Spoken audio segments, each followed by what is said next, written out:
বিসমিল্লাহির রহমানির রহিম। আসসালামু আলাইকুম। আশা করি সবাই ভালো আছো। আজকে নবম দশম শ্রেণীর 9.2 এর সৃজনশীল বোর্ড বইয়ের সৃজনশীল 28 নাম্বার নিয়ে কথা বলবো।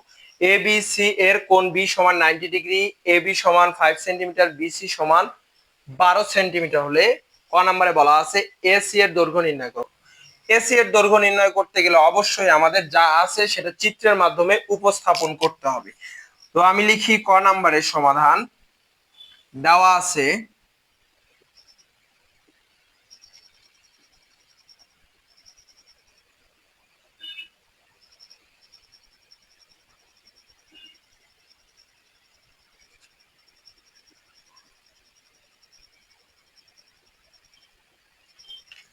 দেখো এবিসি এর কোণ বিটা হচ্ছে 90 ডিগ্রি। দেখো কোণ বি 90 ডিগ্রি।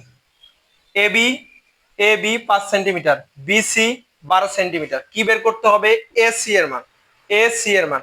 তো সমকোণী ত্রিভুজের ক্ষেত্রে আমরা একটা সূত্র জানি পিথাগোরাসের উপপাদ্য মতে। কি বলা যায়? অতিভুজ স্কয়ার সমান লম্ব স্কয়ার যোগ ভূমি স্কয়ার। সেটাকে প্রয়োগ করে আমরা এসি এর মান নির্ণয় করব।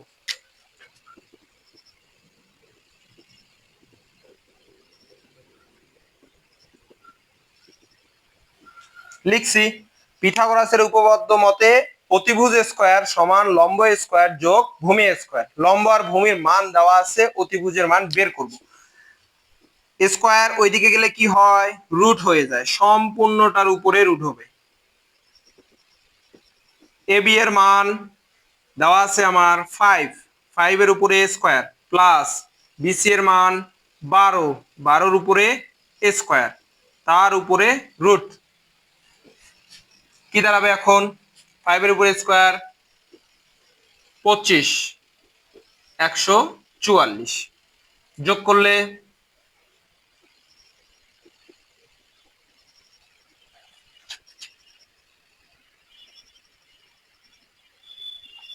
কি হয়ে গেল? এসি এর দৈর্ঘ্য 13 সেন্টিমিটার।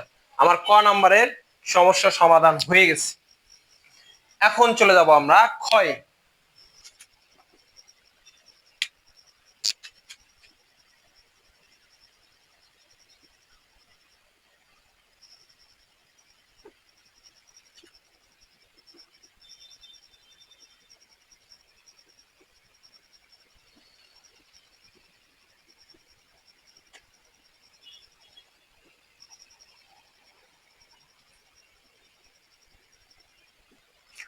খ নম্বরে বলা আছে কোণ সি সমান থিটা হলে সাইন থিটা প্লাস কস থিটার মান নির্ণয় করো। দেওয়া আছে কি কোণ সি সমান থিটা।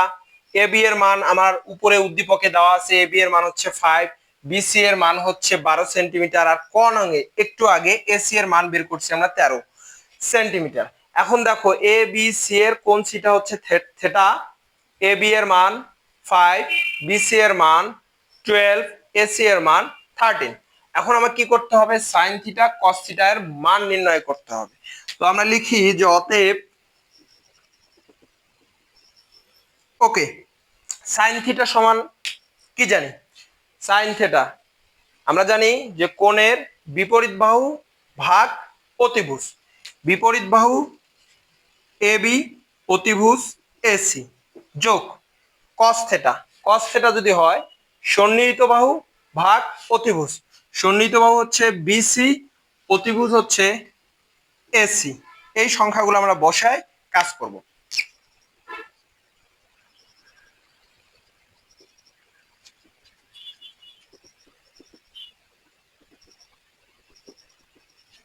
তাহলে কি পেলাম? Sine theta plus cos theta সমান হচ্ছে 17/13। এটা হচ্ছে খ নাম্বারের অ্যান্সার। এরপরে আমরা চলে যাব গয়ে। গ নাম্বারে বলা আছে উদ্দীপকের আলোকে দেখাও যে সেক স্কয়ার এ প্লাস কোসেক স্কয়ার এ সমান সেক স্কয়ার এ ইন্টু কোসেক স্কয়ার। উদ্দীপকের আলোকে যেহেতু বলছে সেহেতু আমাকে দেখো যে উদ্দীপকে কি দেওয়া আছে, এ বি সি এর কোণ বি হচ্ছে 90 ডিগ্রি, এ বি হচ্ছে 5 সেন্টিমিটার, বিসি হচ্ছে 12 সেন্টিমিটার। তাহলে এখন দেখো যে এই গ নাম্বারে আমার দেওয়া আছে কি কোণ বি সমান হচ্ছে 90 ডিগ্রি, এ বি এর মান 5 সেন্টিমিটার, বিসি 12, আর ক নং হতে আমরা পাই এসি সমান 13 সেন্টিমিটার। এই জায়গাটাতে আমার আছে। এখন আমাকে বলছি কি সেক এ, সেক এ স্কোয়ার এ দেওয়া আছে, তো আমরা সেক এর মান বের করব। সেক এ, ভালো করে লক্ষ্য করো, সেক এ অর্থাৎ কোণ বুঝাইছে এ কোণ। সেক কার উল্টা?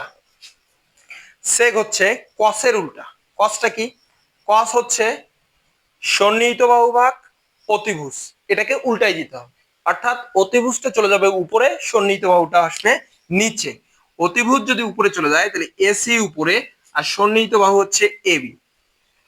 এসি এর মান 13, এবি এর মান 5। এটা হচ্ছে আমার সেকের মান। আরেকটা কি লাগবে? কোসেক। কোসেক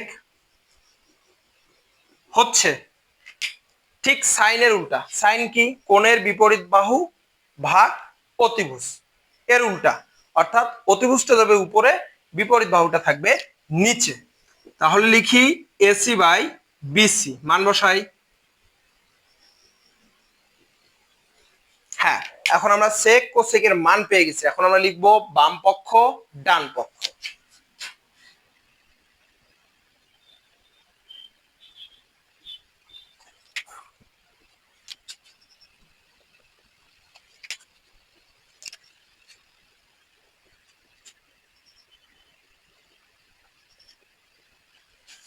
এখন এটা কি করতে হবে? লসাগু করতে হবে। লসাগু কত হচ্ছে? 3600। যেহেতু এই দুটাকে, এটা 5 এবং এটাকে 2 ছাড়া অন্য কিছু ভাঙানো যায় না, দুটাকে গুণ করলে হবে 3600। তারপরে কি করবো আমরা? 25 দিয়ে 3600 কে ভাগ করলে আমার পাবো 144। তাহলে 169 গুণন 144 যোগ 169 গুণন কত হবে? 144 দিয়ে এটাকে ভাগ করলে 25 পাওয়া যাবে।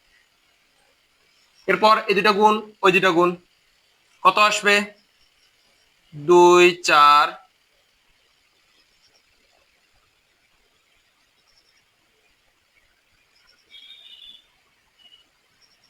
এটা হয়ে গেল বাম পক্ষ।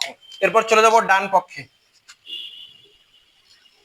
ডান পক্ষে বলা আছে sec square A cosec square A. সেকের মান 13/5।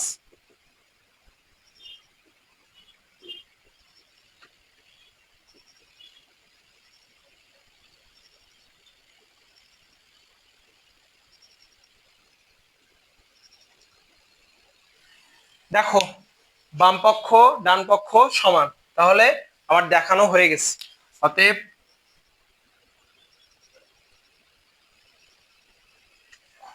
এই ছিল 28 নাম্বার। এরপরে চলে যাবো আমরা 29 নাম্বার অঙ্কে। ধন্যবাদ।